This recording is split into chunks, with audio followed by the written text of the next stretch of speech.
Good evening, everyone. Welcome to today's webinar. Um, my name is Anthony Chuku, and I'm the EIR and lead designer at Terrific Studio. And today we're talking about user goals in outcome-driven innovation. As product people, we often find ourselves, creating products just based on functionalities and features. But the key to successful innovation lies not just in our ability to create, but in how well we understand the goals, aspirations, and outcomes that our users seek. So, speaking to us on this topic is Tim Abbott. Some of you are familiar with him, you know him. But for some of us who don't, Tim Abbott is a technology product growth expert and tribal elder. He is currently the head of enterprise products and special advisor to the CEO at Samkin Technologies. He is a multi-startup investor, an innovator, and an excellent teacher. So I wanted to, strap on your seatbelts and get ready, dive into the information you will learn from the webinar. And you can make use of the chat box. If you have any questions, you can just drop them there, and then we'll have a Q&A session at the end where he can take all your questions. So over to you, Tim. Welcome, everyone.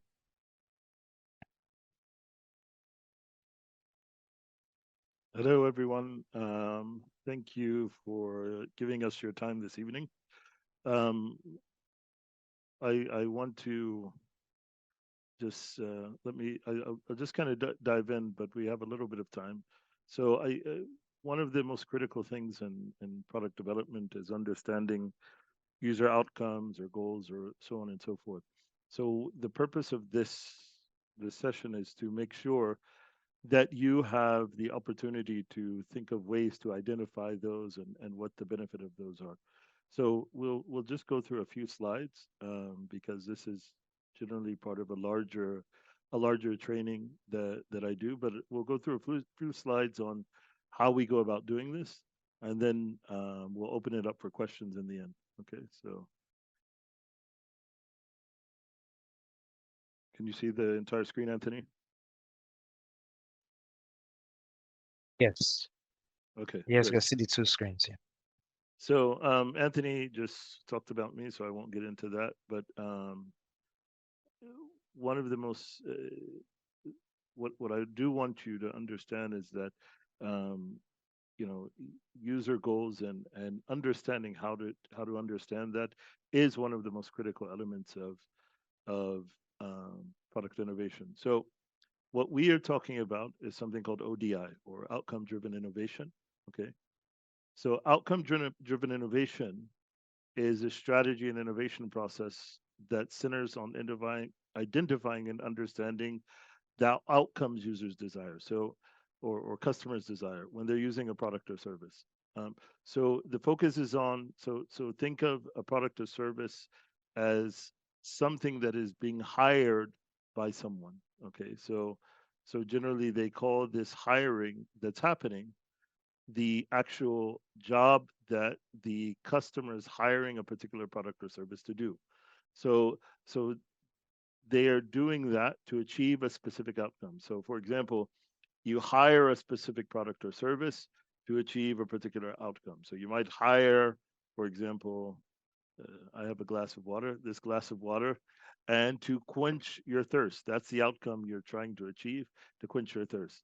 So, and the hurdles that they encounter in the process are challenges that they face. Okay, so it emphasizes in outcome-driven innovation the defining and prioritizing of customer needs based on the desired outcomes. Okay, this outcome-driven innovation has kind of five core steps. One, you need to define a particular market. Okay, and that's the one who's executing the job. So, for example, it might be a particular in a B2B business. It might be a particular. You cannot see me anymore. So it might be a particular in a B2B business. It might be a particular type of customer. We call this the ideal customer profile in a B2B business. Okay, and in a B2C business, you have an ideal customer profile, but generally that's the specific person or the specific user type that you're targeting. Sometimes people use personas to define that. But the point is to define the market, the market segment that you want to go after. Okay. And that's the person that's executing the job or doing the task or hiring the particular product or service to do something. And then you want to uncover the needs that the customers have, meaning those specific needs or things that they want to do, the outcome that they're trying to achieve. And then you quantify the degree whether it's achieved or not. So, for example, so if you took, if you said, for example, I'm buying this water to quench my thirst, or I'm buying juice to quench my thirst, whether or not that particular product is achieving the outcome that the user has hired the particular product to do. Okay. What, once again, you want to determine whether or not that particular product or service is achieving the outcome that the customer wanted, that bought it for. Okay. Once you understand whether or not it's being achieved, you can identify the hidden elements of opportunities. Um, in our framework, which we'll get into, we call it kind of option-based scoring. But what you try to do is try to understand the hidden segments of opportunity that exist because they're missing, the outcomes have some um, level of satisfaction of the outcome that's missing. Okay. And then you use all of the data that you gathered from the market, from understanding the market segment and understanding the needs and understanding whether or not the needs were being or the outcomes were being achieved, and then understanding the hidden segments of opportunity. Then you use that to come up with a strategy, a way forward for a for your particular new idea that you want to come up with. Okay. And so the new innovation that you want to bring that is going to do a much better job of fulfilling the need and the opportunity, or fulfilling the need or the outcome that the customer bought a particular product or service for. Okay. So these are kind of the 5 steps that you go through in outcome driven innovation.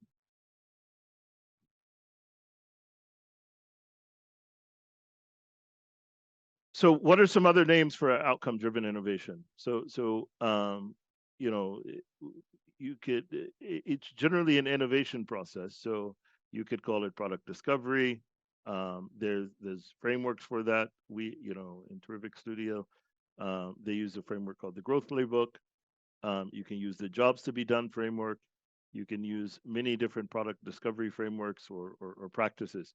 So the point is to understand this is just about innovation. How do you come up with new innovative ideas when there's, what's the best way to come up with new innovations for customers?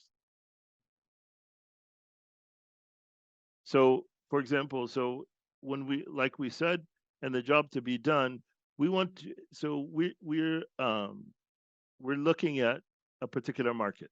Okay. So imagine that market is that the market is that we want to help businesses efficiently manage and streamline employee expense reporting and the reimbursement processes, reducing time, effort, and errors, while ensuring policy compliance and enhancing employee satisfaction. So this is a job that is being done. This is a definition of the job, and this is the market. So if I were to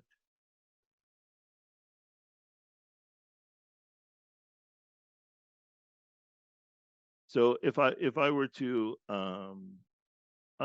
if you could understand which particular market that we're talking about, this is obviously a B2B market, right? So it's an employee inside of a business, and he's looking, or he or she is, we're looking at how the expense process is done, okay, for specific employees, okay? So from that market, you try to identify the needs, the customer's needs, okay? So who is the customer? And this the customers are, in this case, the customers are businesses or organizations that handle employee expenses. This is just an example. It could You could use a myriad of examples. Okay. Um, but the point is that when you're just to be clear is that when you're doing observation and you're trying to understand innovation, you have to define a particular market. So in this place is that's the customer. What goals or outcomes are they trying to achieve? Functional, emotional, and social dimensions.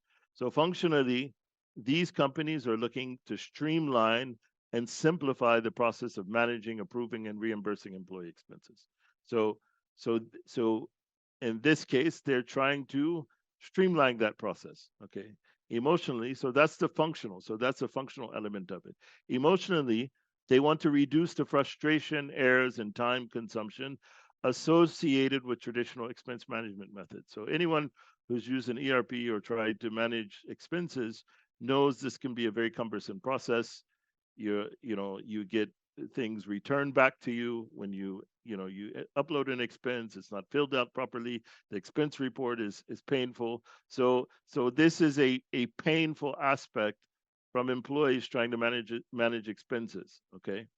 So socially, they might aim to adapt a more modern, efficient system that reflects well on the operational capabilities and enhances employee satisfaction. So this might be a social need. So we want to appear to be an innovative company, and showing that we care about employee satisfaction. So we're giving you this new way of, we want to come up with new ways to serve our particular employees. Okay. So in what context or situation are they trying to make progress? It's not in the context of the business environment, where handling expenses is often complex, time consuming, and prone to errors. And so, what obstacles or trade offs are they facing?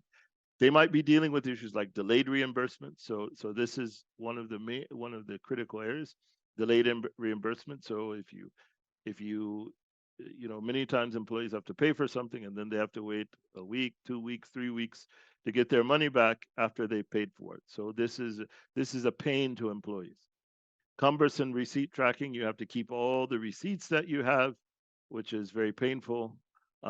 Lack of real-time expense tracking, so companies don't know exactly what expenses they're occurring in each particular month because they don't know which things are happening with those expenses. And difficulties in enforcing compliance with expense policies. So there are certain policies. So you may have a specific expense that that is not approved, for example, and you didn't know it wasn't approved, and then you buy the particular thing or you do the particular thing, and then you realize it wasn't approved, so you have to come out of your pocket. And the manual effort required in processing expense reports. And so this is a very, if you've got paper-based expenses, it's a very manual process. Okay. And so we want to look at all of these needs. So these are just example needs. Okay, that someone may have, and but you want to make sure, it's so important, it's so important. I was in one company yesterday, and they were doing kind of an innovation exercise to develop empathy. Okay, so you want to make sure, and when they were doing this empathy exercise, they were trying to make people understand what are markets and what are possible ways to view markets and how to understand them and how to understand particular people inside of those markets. So it's a critical thing to understand who is the customer once again, and what outcomes or goals that they're trying to achieve. Who is the customers first? Okay, you can choose any type of thing. And I know in design thinking they do something called ethnographic research when they're trying to understand markets and things like that. So you may go to a particular, um, you know if you want to innovate new ways of helping, a particular underprivileged segment, for example, you may go into their environment and and understand how things happen in their environment, and you may get ideas or see challenges that they have inside of their environment. So you leverage, these design thinking or this type of innovation exercise to come up with first understanding and empathizing with them in that particular environment, and then understand what things they do in their environment, and then from understanding what things that they do in their environment, you do this, you identify the needs or the outcomes that they're trying to achieve that for some reason they're not able to achieve. And we it's a very similar process. Okay.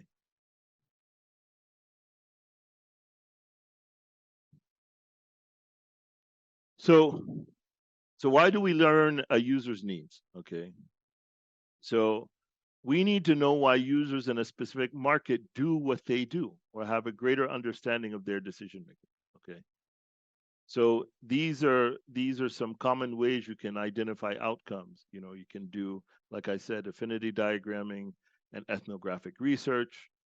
You can do um, like jobs to be done interviews, where you can prepare a guide with clear, unbiased interview questions, schedule and conduct interviews with the users and the target market. So these are just approaches to identify users' needs. You can have focus groups. You can look at online communities or forums. You can ask users to document. For example, they may be going throughout their day and document their experience over time, providing clear instructions on what to expect, and analyze the diaries for potential or related problems. Okay. So these are some examples of ways you can identify users' needs. In our case, so our remember, our market is what? It is the B2B employee expenses, right? So how to track employee expenses more effectively. That's our market. So you could do the same thing. So in this particular market, you could spend time with employees, observing them while they're going through the expense process. Where do they? So you might do things like, in what situations do you track expenses? What are the type of expenses you track? It might be a schooling expense, might be a travel expense, it might be some sort of rewards expense. It might be there are these different times in which you have employee expenses. So you need to observe and understand in what cases that they have these particular expenses. That's one time. That's one way via affinity diagram, and then observe them, and then kind of group like challenges, or like things that they're doing or they're trying to achieve. Okay. I hope that's clear. So now we want to, if you want to prioritize customer outcomes, in the third step of outcome driven innovation, you want to quantify the degree in which each need is underserved, right? So when we're looking at, you know, in what case that each need is underserved, we're trying to understand, from all the needs that we've documented, or all the outcomes that we've documented from our particular case, which in the case is employee expenses. Okay, what are the most critical areas, and that we need to prioritize to understand, you know, the outcomes that are trying to be achieved by the user. So these are possible, the outcomes or goals. If you remember what we talked about, the functional outcomes and goals, the emotional outcomes and goals, and the social outcomes and goals. And so when prioritizing these, we can do things like stack ranking. So stack ranking is just putting things, on a stack, and then just moving them according to what we think is most important. But F1, you can do something like dot voting. If you have a group of people together and run a workshop, and then look at the outcomes. And so you put all the outcomes, like you put these functional and emotional outcomes and social ones, and you start to vote on each one. You put a dot, you give them maybe 2 dots, and you say, okay, put a dot by each one you think is the most important. This is in a group setting where you can do something like that. That's called dot voting. You can do outcome based scoring, based on your interviews that you may have had with them. You can ask them what are the most high value outcomes versus the less low value outcomes. And you can do, once again, importance versus satisfaction analysis. So you can look at in what way, what things would be most satisfying to them versus and how important that they say particular areas of the challenges that they face when looking at these particular outcomes take place. Okay. So what you'll want to do is you'll want to document the particular challenges, that once you've prioritized the particular opportunity, prioritize the outcomes, you want to look at the challenges based on those particular outcomes. you know so you may say, for example, like we said, there's a burdensome reimbursement process.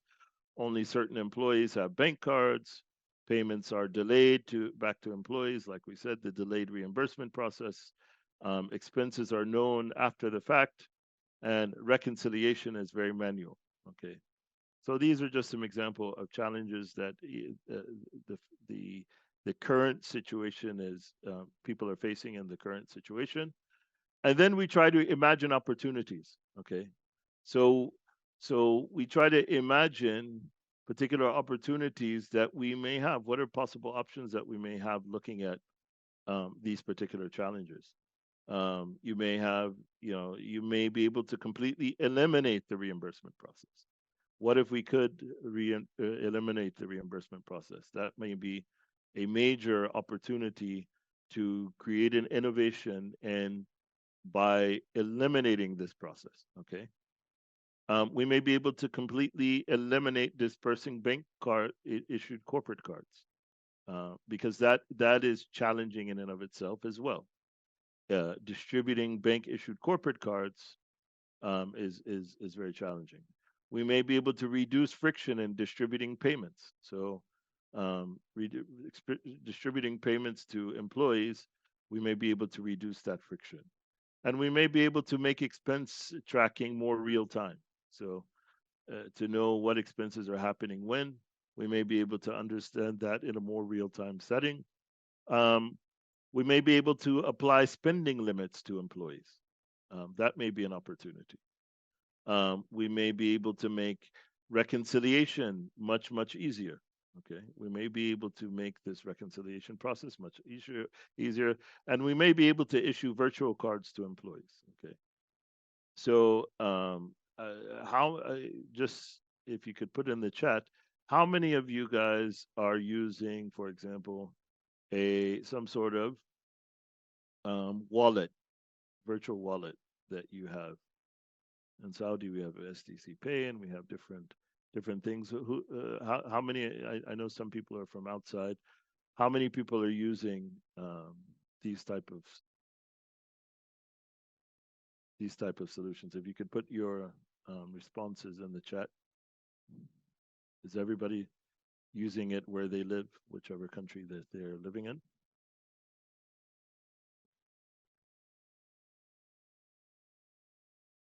And when using that, do you have some sort of, does it come with some sort of virtual card or something like that?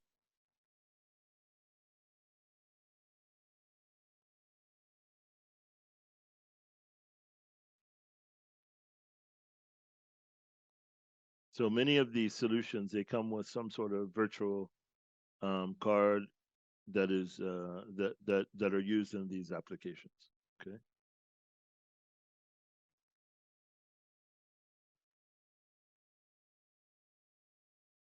Awesome. So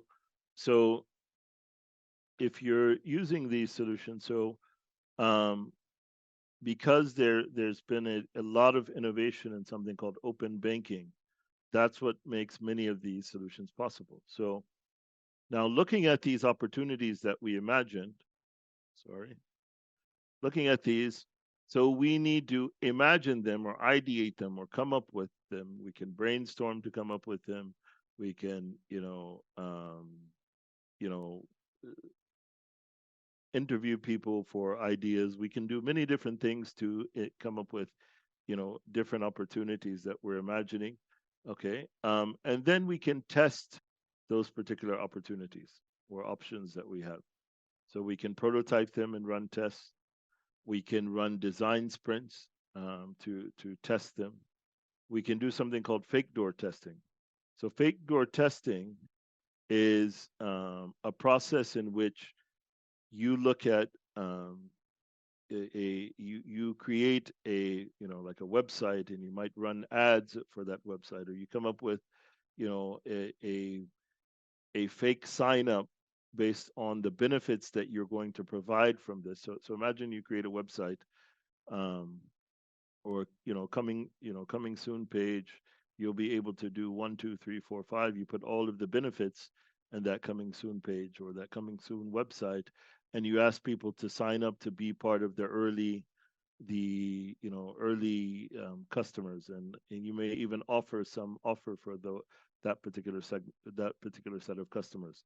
That's called a fake door test, because you don't actually have the application ready, but you create the appearance that you're building the application. So that's what we call a fake door test.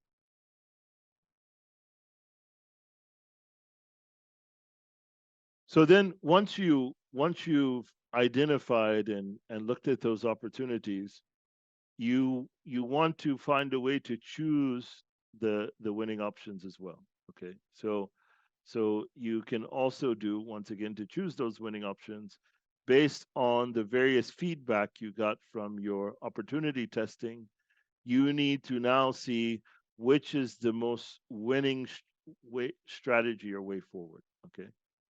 So you want to see, one, take those options, test them, and then from the results of those tests, we want to now determine what's the best way forward.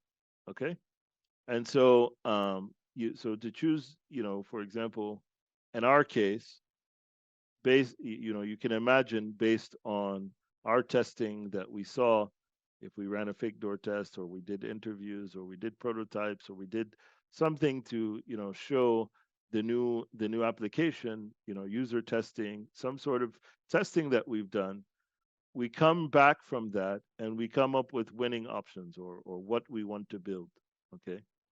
And so we might have an open banking API integration, we might have an accounts dashboard, an employee dashboard, an employee wallet issuance, an employee mobile app with an expense wallet, ERP integration, and so on and so forth. So we may be able to come up with a wallet that employees can use, that they use for all of their expenses. So the company can have this application integrated with their ERP and integrated with their various bank accounts. And they use that to manage employee expenses, and issuing virtual cards to employees, just like your wallet applications are doing for you individually. But this could be managed from a company and leveraging their accounts to their real-time accounts using open banking APIs, and they may have multiple accounts. That's what multiple companies generally do. They have multiple accounts, and from there they can issue cash to those expense cards without ever having to have this reimbursement process. So that would be a way to eliminate this problem for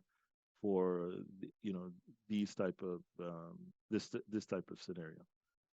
And so what you want to do when you come up with these winning options, obviously you need to then execute on those, and you need to continuously test and improve these winning options. So you may take some of these and you'll say, okay, with my MVP, I'll do certain features that we'll do as part of our MVP, and then we'll keep continuously test to ensure that we are, the options that we've chosen are winning options. Okay. And so this is basically the basic explanation. Anthony, I think we can open the floor up for questions if anybody has them. Thanks so much, Tim, for this for the insights you've shared. Does anyone have any question? I believe there are questions. Even I have my own question. So um, You can drop your questions in the chat box. My question is this, and maybe to also encourage the others to share. So, thank you, Tim. You've shared some of those steps in outcome-driven innovation. So, in your experience, especially working in large organizations, how can businesses or how can product teams prioritize user goals, prioritize these concepts in the midst of various stakeholder demands, and how can they ensure that these goals remain the focal point of their innovation strategy? Okay, that's a exceptional question. Okay, um, so if you think of an organization, so an organization, it will start with a particular vision and mission. Okay, so every organization within any throughout the world, they generally, especially in corporate, in a corporate context, so you have to think about this corporate context. And then so they'll start with a vision and mission, and they'll have some probably directions or corporate directions that they, or areas that they work in, and they'll have what's called a corporate strategy. Okay. Um, and that contains generally the directions of the corporate vision and mission. So they'll have this corporate strategy. So from this corporate strategy, it will define generally what are their core capabilities that they're, when we say capabilities, we talk about what are the things within the organization that they have processes and procedures and skills to execute. Okay. Once again, they have the skills to be able to execute. They have the processes to be able to execute. They have the procedures to be able to execute. They have the technology and that's generally what we define as a core capability. Right? And they have the competency. The people have the competency to execute. Okay, so within that, okay, in their corporate strategy, it will generally define all of those things. What markets they work in, so on and so forth.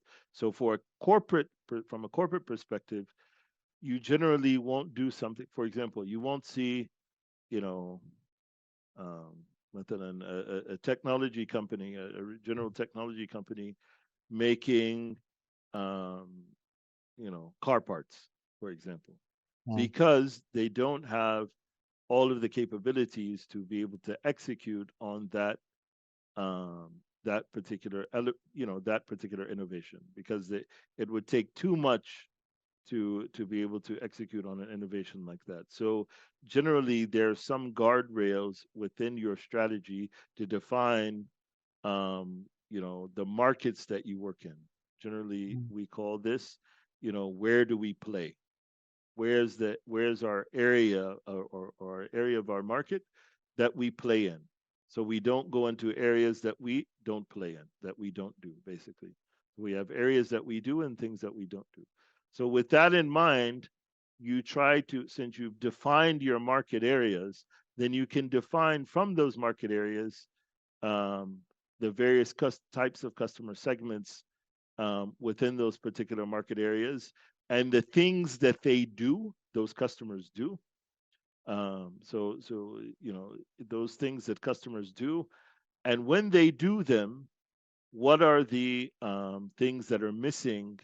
The tools and products and services that they buy, those particular customer segments buy, and what are they missing?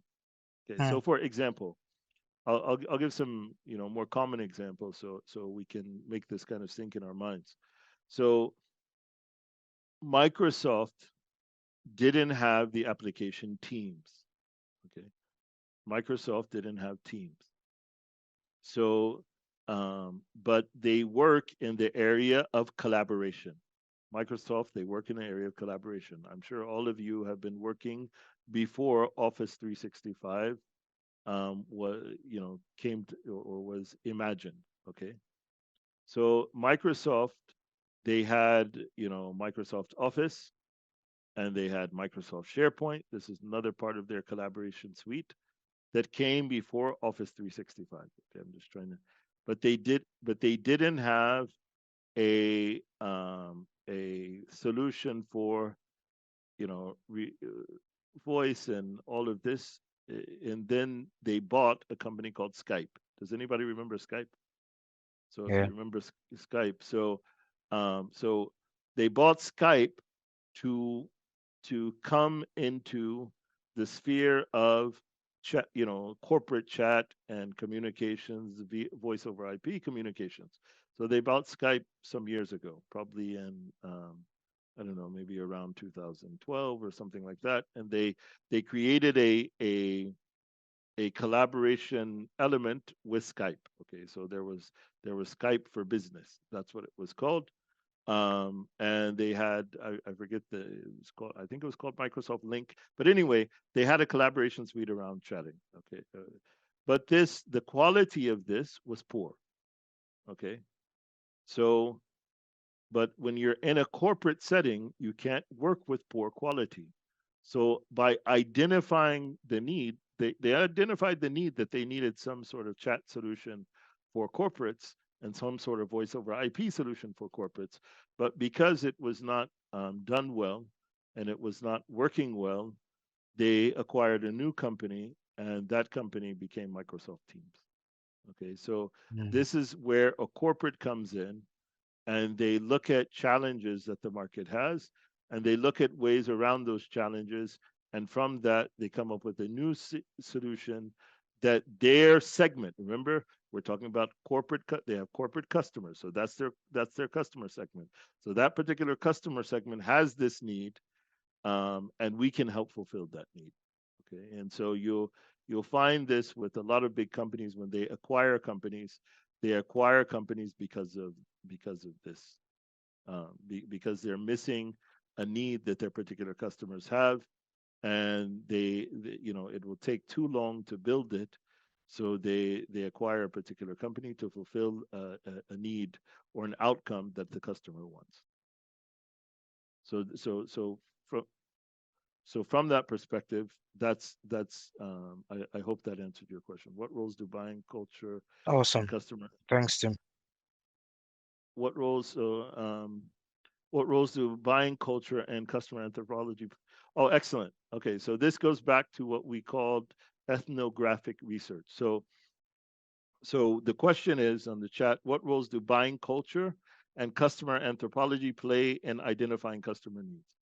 So um, this goes back to understanding within the culture, within that particular segment, what are the constraints of the segment? Okay, so you would look at, so when looking at a particular segment, you would understand what are the types of things that would be acceptable culturally to this segment of users or this segment of customers, this customer segment.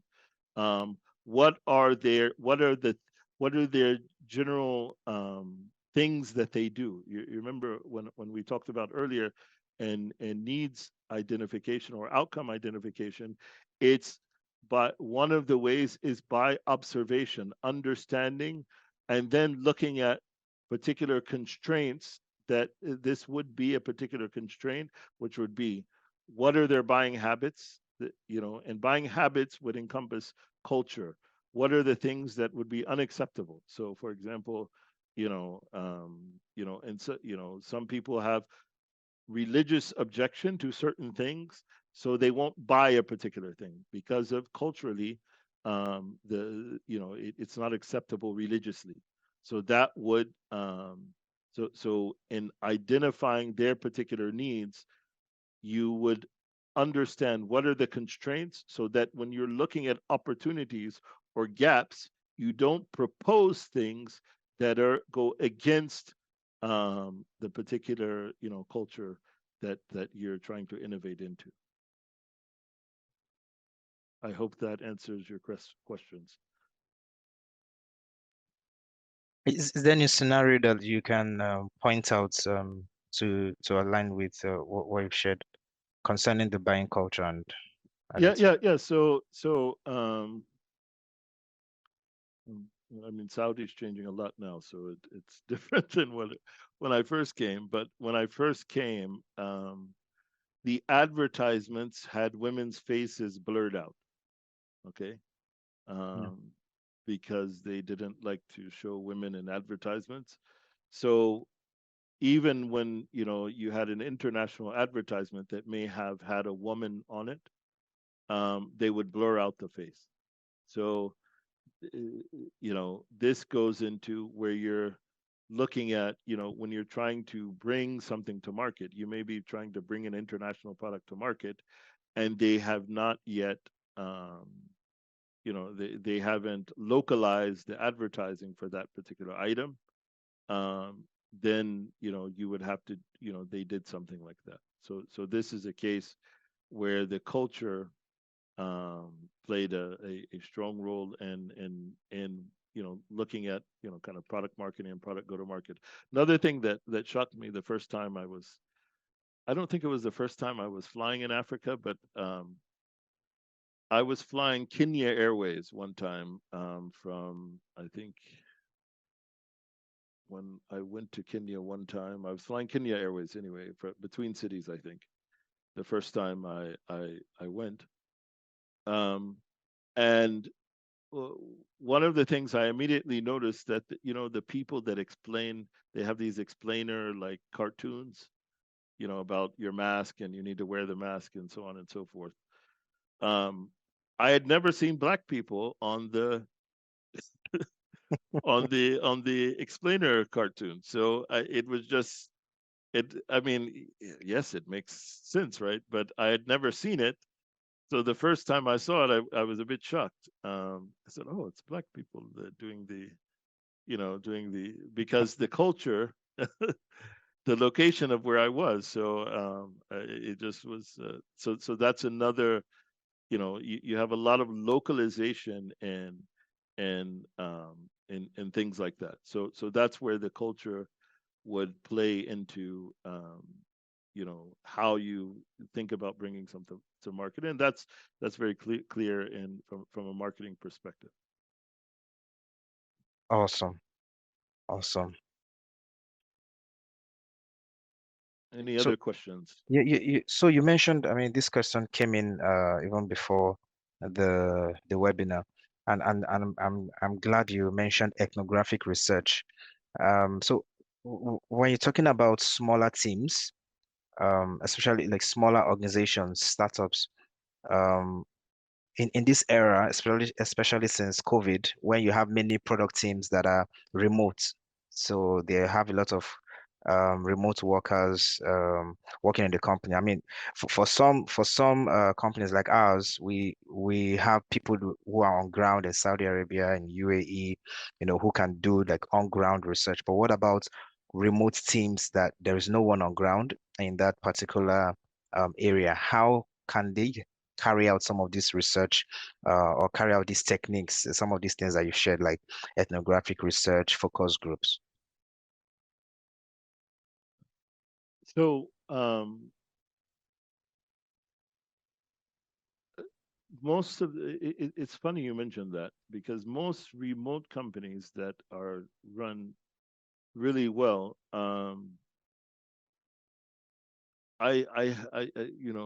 when I think about their solutions, they don't take into consideration any ethnographic research.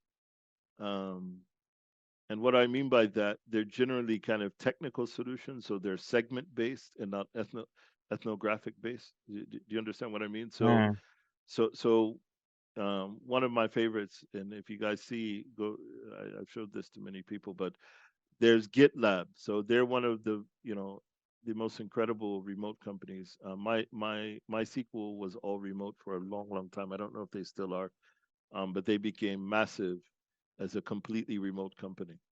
Um, but if you think about both of those, companies, and both are considered to be awesome places to work.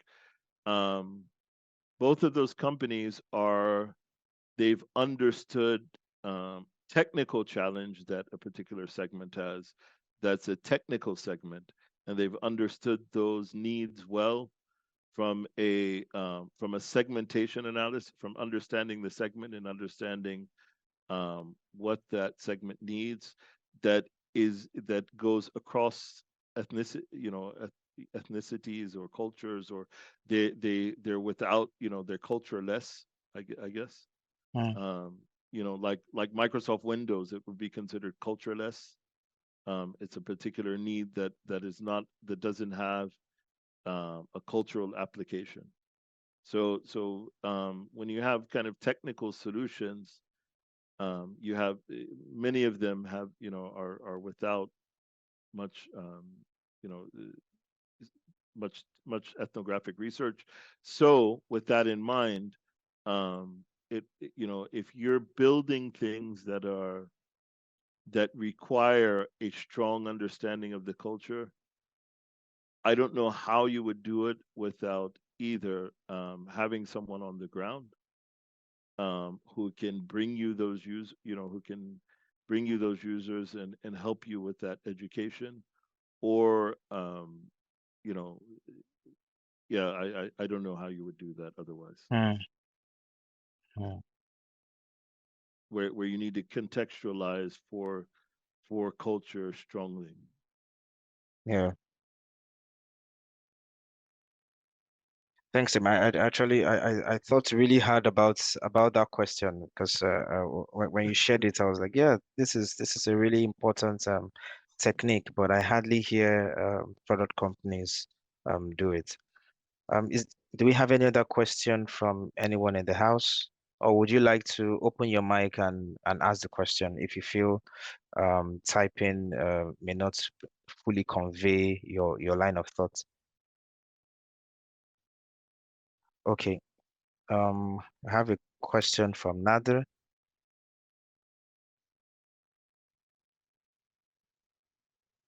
Requirements and user goals can change frequently.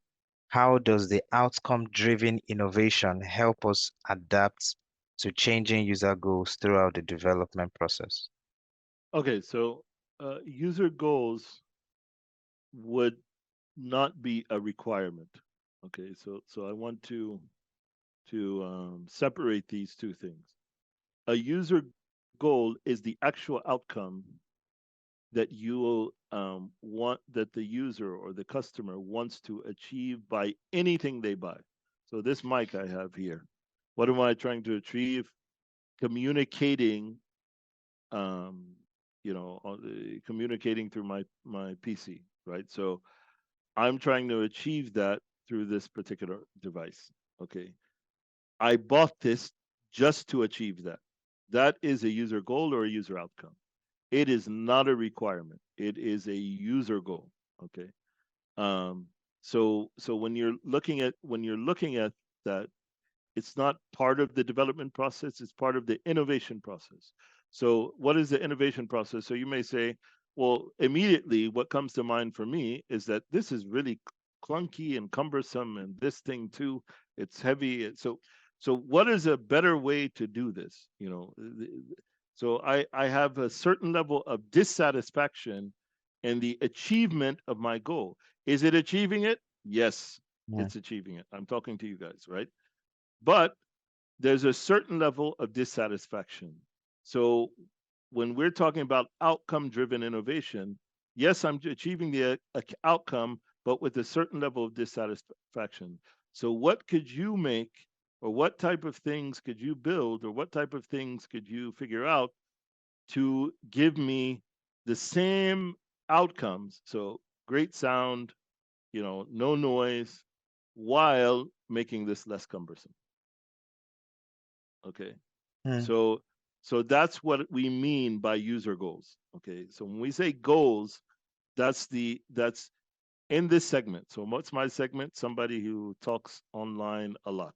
Okay. Someone who uses, so if you work in any office environment, or use Microsoft Teams, or use anything, anything like, you're a possible customer. Like I hear at Temkeen, I hear, we're in a meeting, and because people are in open spaces, you hear every single noise, and so they can't interact. So one of the challenges, one, they can't interact in the meeting, because when they turn on their mics, you hear everything. Okay. And when so that's one challenge. And so not interacting creates another challenge, that we're not collaborating effectively within, within a remote setting where we need to be able to collaborate effectively. So, our goal for having the meeting is to collaborate, and people are stopped from collaborating because they don't have the right device to be able to enable them to collaborate in a way that the outside noise is not impacting them. So once again, that's another user goal or user outcome. So this is a series of outcomes that I want to achieve, and from that series of outcomes, I have some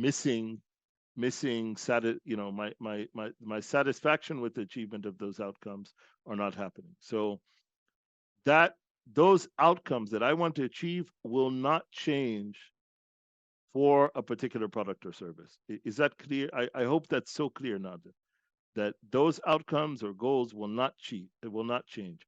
However, if you're working with the while doing this, when you're doing it yourself or you're doing it for a customer, when doing this, the specific requirement may change. So, for example, in this case, I don't know how big this is, but let's say this is 1 inch or 2 inches long.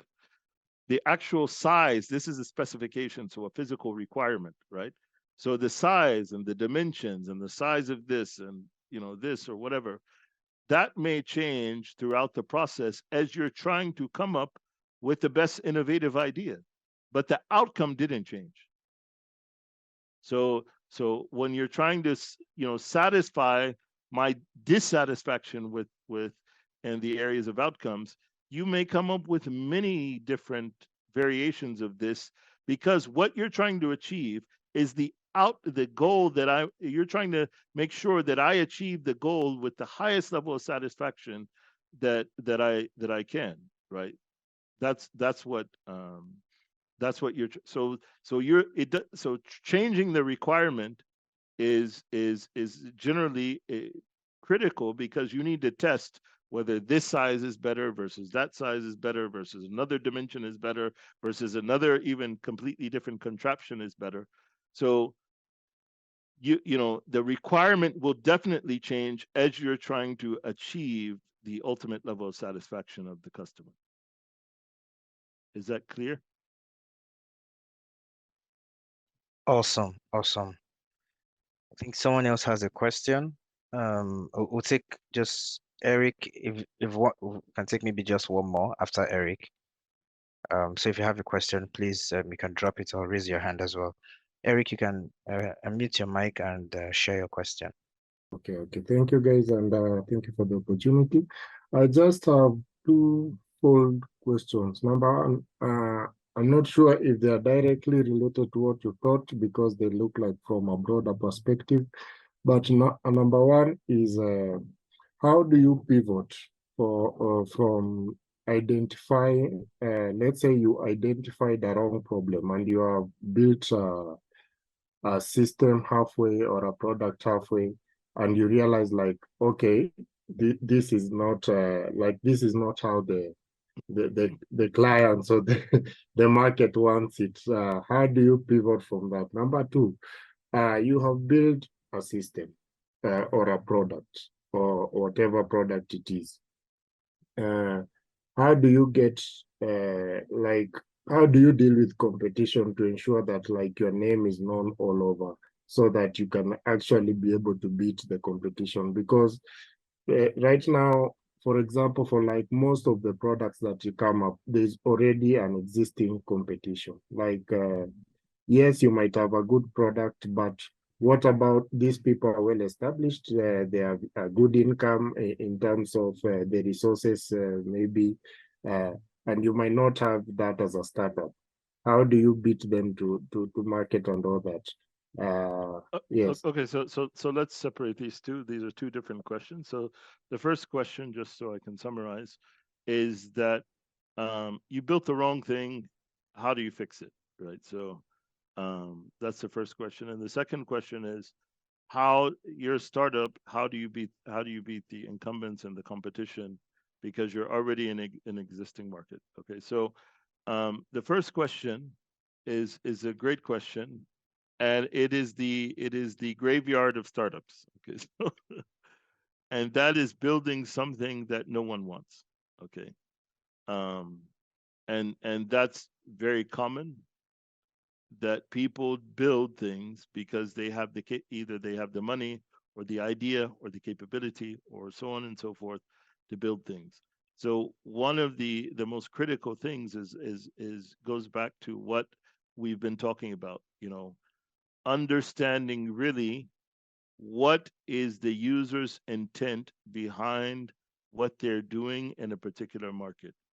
Even if you believe that this is the best idea since sliced bread, okay, so it's the best idea, the most awesome idea, you have to test, okay, in this particular, who is the user for this idea that I have? Which market segment is it? Okay. And what are they using today? And you may say in your mind, this thing is mine is much better than theirs. But there are something we call switching costs. Okay. So the cost to switch from what someone currently does versus what you want them to do is extremely high, depending on the type of customer and the type of setting. And this, for example, our example, we talked about B2B. So in B2B markets, switching cost is extremely expensive. Okay, because you're talking about many users and so on and so forth. So so when you go to market and you've identified something that customers don't want, you need to go backwards and try to identify, okay, what is it that customers actually use and want? Okay, so you have to go and talk to those customers, see what they're using, and go through this whole process of understanding what are the gaps and what they're using. And not one customer, this is one thing we didn't cover, just in this, because it's something important. It can't be just one customer or two customers. It has to be a scalable set of customers, meaning you have to talk to enough customers, where you've identified their clear challenges and you have synergy between the challenges. Okay, so where you understand the problem, where you have synergy between the problem, okay, and then when you go through that opportunity mapping, when you're looking at opportunities or the things that you can do, now you have to go back to those customers and a large enough segment of those customers to where you identify that, okay, we know we've identified the problem. We know this is a major problem, but your solution may not fit for this problem. Okay. So you have to identify the problem first for a large enough set of users.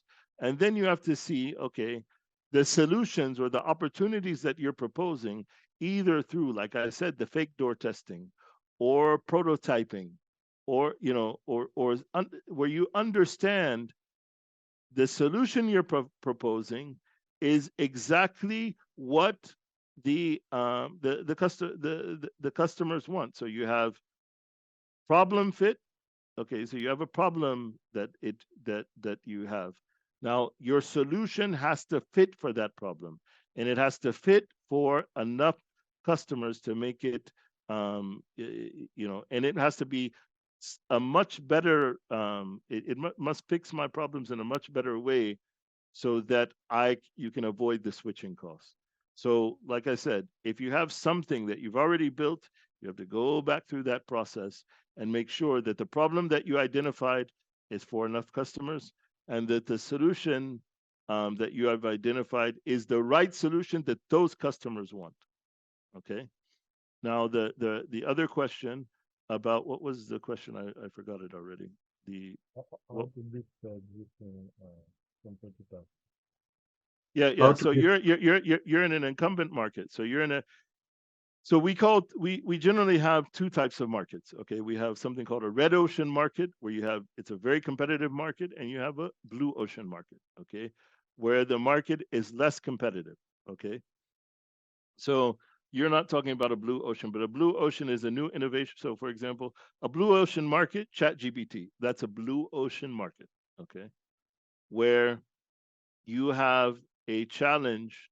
So you have a problem that people have that they didn't even know that they had, really, okay, and you have a solution for that problem that rapidly accelerates many different things that they do, okay. So and and this new innovation rapidly accelerates the many things that they need to do, whether it's write letter or come up with ideas or whatever it is that they want to do. It accelerates it for them. That's a blue ocean market because it's not highly competitive, and you can dominate that particular market if you're a first mover or have the best solution within that market, okay. A red ocean market is one in which the competition is stiff, and it's very difficult to compete, okay. Generally, unless you can provide a solution that is considerably better, either in how people acquire the solution, or the once again, like I said, the outcome satisfaction is much higher, that I achieve the outcome much higher. That's how a startup can compete within that market. Okay, I'll give you an example. Okay, enterprise chat. Have you heard of Slack? Yeah. Okay. So who was so if you look at Slack um and or Stripe, they went into a very specific market, okay? And they went into very similar markets, whereby those markets have had a particular need and had particular integrations. Okay, so Slack was predominated by tech companies, and tech companies that needed integrations with their various tool sets that they use. So they built out many different integrations with various tool sets to help people execute, enterprise chat for small and medium, technology business, basically. Okay. So that's the market they went into. When they've tried to move over, okay, into the wider enterprise market, they've had challenges. Why? Because Microsoft Teams is there and other things that are more integrated with the enterprise suite of applications that most larger enterprises use. So while you can go into a specific market, if it's still a red ocean market, and that red ocean is dominated by sharks, it will be difficult to enter because they will not switch for a few bells and whistles. So it has to be overwhelmingly better than what they're currently using, and so that's how you beat you beat the incumbents. Either you go into a specific market, a niche, like we call these niche or vertical solutions. So you go into a niche market um, in which which they are not building around this niche. Okay, so the predominant player is not building around this vertical or this niche, and so you dominate that particular niche. The only challenge is when you try to go up market into a larger market, you will face challenges with doing that because people, because the predominant players are still incumbents there. And if your solution is not, 5 to 10x better than the current solution, people will not switch because of the high switching costs. Thank you. Thank you. Can I ask one more question? Yeah, sure. Okay, so the other thing is, let me see.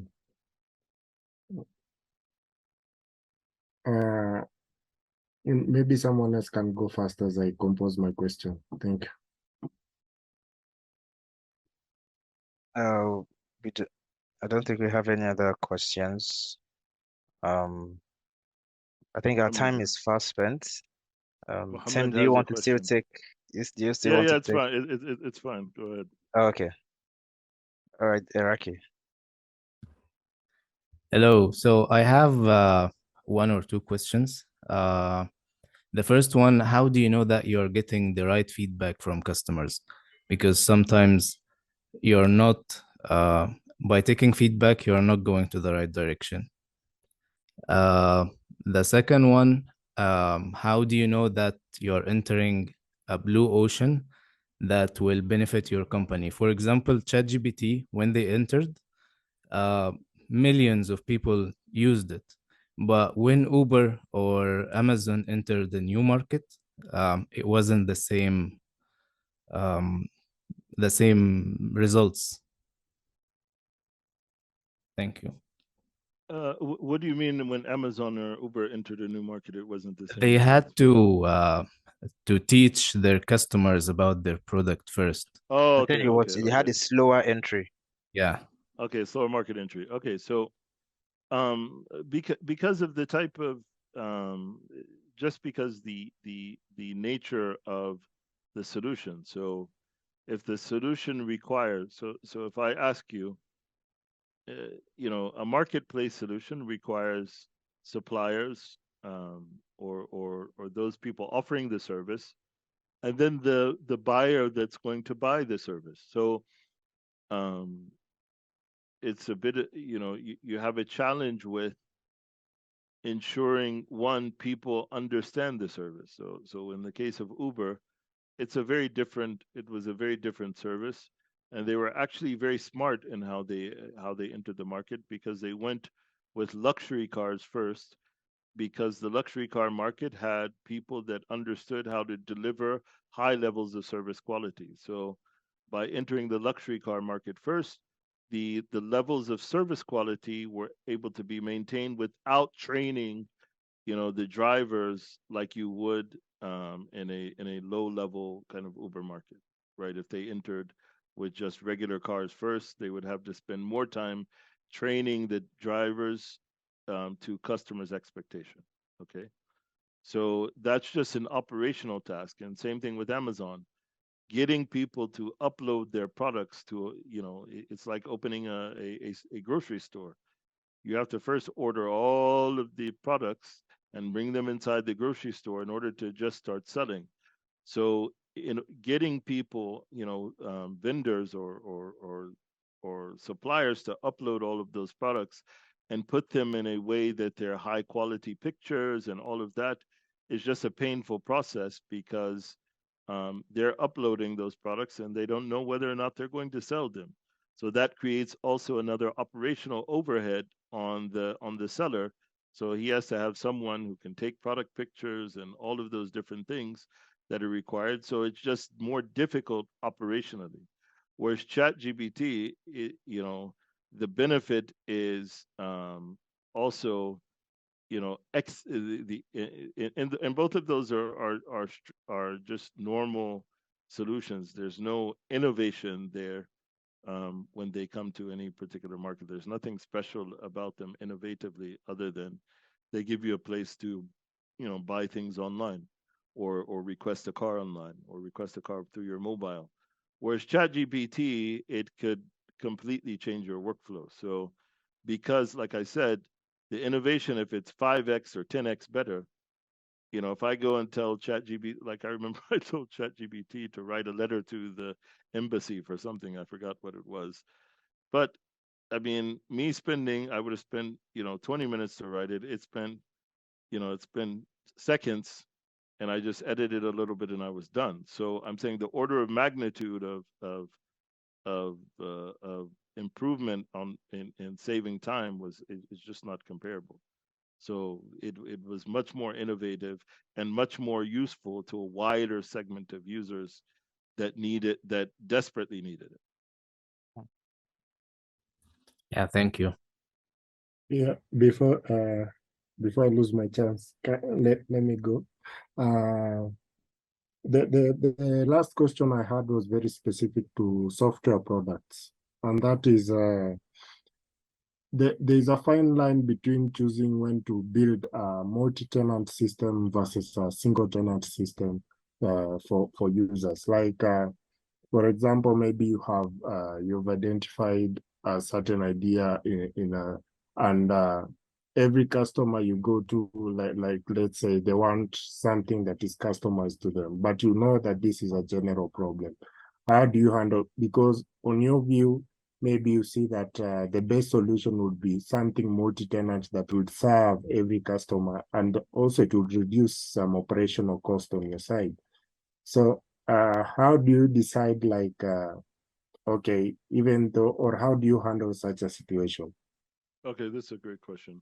So generally, you try to find the most common requirements from all users. Okay, because what will happen, especially when you have a new product that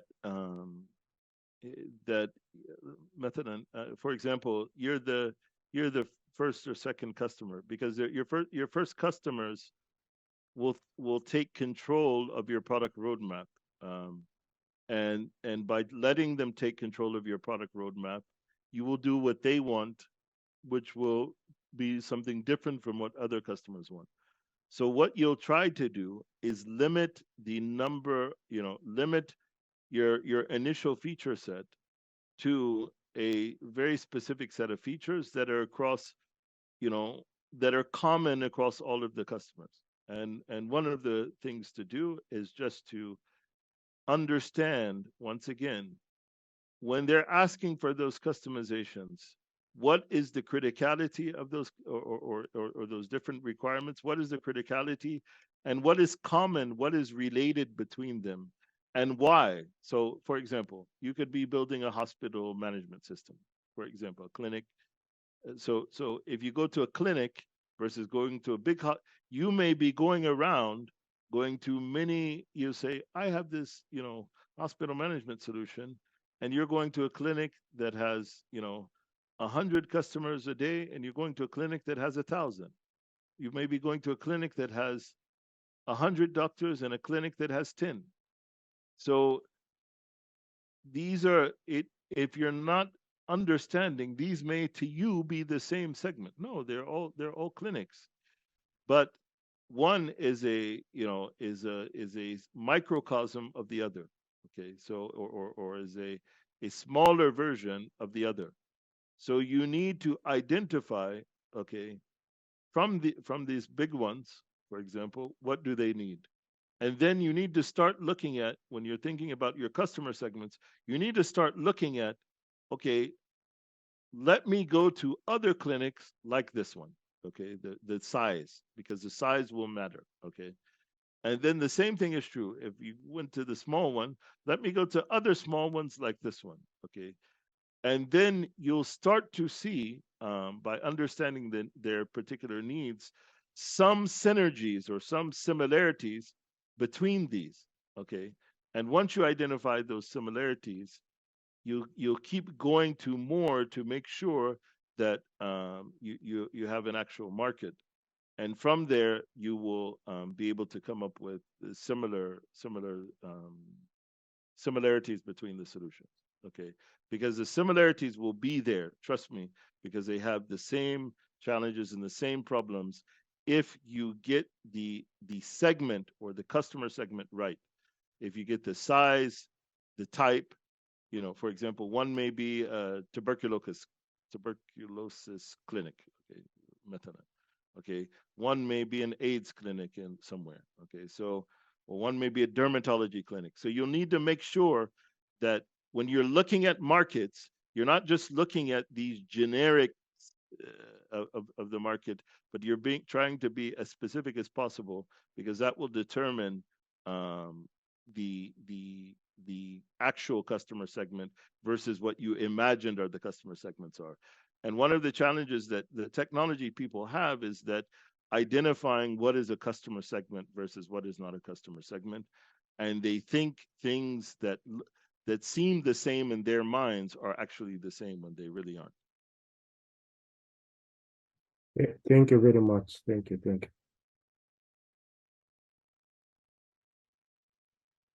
Okay, so I think Awesome. that's Awesome. it. Thank you so much, Tim, for your invaluable insights. There's so much that you've shared today that I've learned, and I'm sure everyone in this meeting has learned a great deal. So we've come to the end of this webinar. If you still have any questions, you can send us a mail. You can send a mail to hi@terrific.studio or learn@terrific.studio. The email will be in the chats box. I'm typing it now. So you can send a mail to learn@terrific.studio and we'll find a way to, Tim will find a way to get those responses over to you. Thanks so much. We'll be having these webinars every 2 weeks. So the next 2 weeks, we will have an interview with Tonitim Product Manager. That's Dr. Afan Ismail. That's 20th of December, 2 weeks from now. Same time, same date. That's a Wednesday. He'll be talking about his journey into product management and how AI has impacted his workflow. It's going to be a tremendous time. We'll be learning a lot from his journey, and then we'll have time to also ask questions. So more details, I will share more details in the chat box, and more details will be communicated also across via the emails. Thank you so much. Thanks, Tim. Do you have any last words? No, thanks, guys for coming, and it's been a blast. Hopefully, we'll have even more exciting because we've got some exciting interviews set up with an ex-Amazon development manager who worked at Amazon and Bloomberg and Microsoft, and like you said, Turnitin is an ed tech product. It's quite famous, and we'll be interviewing him, and we have some interviews with some product trainers and coaches and things like that. So we have some great stuff lined up for you guys. Okay. Thanks, Tim. Thanks, everyone. Have a good day. Evening. Good night. Good night. Good night, All right. everyone. All right. Take care, guys. Bye.